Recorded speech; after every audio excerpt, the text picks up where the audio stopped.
ඉතින් ගයිස් අද ගෙනල්ලා තියෙන හොඳ වීඩියෝ එකක් මේ වීඩියෝ මම දානවා හෙට උදේට දැන් මේ රෑනේ හෙට උදේට තමයි දාන්නේ හෙට උදේට වීඩියෝ 3ක් වගේ ඒවි subscribe කරලා like කරන්න ගයිස් ඔය channel එක subscribe කරලා like එකක් දාලා යන්නකෝ ඉතින් ඔය like එක දාලා මොකටද ලෝබෙන් ඉතින් අද කරන්න හදන්නේ drone විකුණන්න drone විකුණන ඒවා පෙන්වන්න තමයි අද හදාන්නේ අපි බලමු ඔන්න ඔය විදිහට ඔන්න drone තියෙනවා මෙන්න මේක JT3 mini මේ drone එක රුපියල් 10800ක් වගේ තමයි වෙන්නේ ඔරිජිනල් drone එක.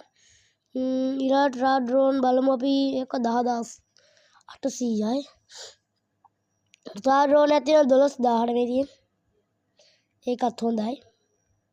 මේ drone මේකේ නම් GPS නෑ. මේ drone එක හොඳයි. ඊළඟට තියෙනවා guys අපි ගෙනාපු තව drone එකක් D88 කියන pro drone එක මේක රුපියල් 8000ක්.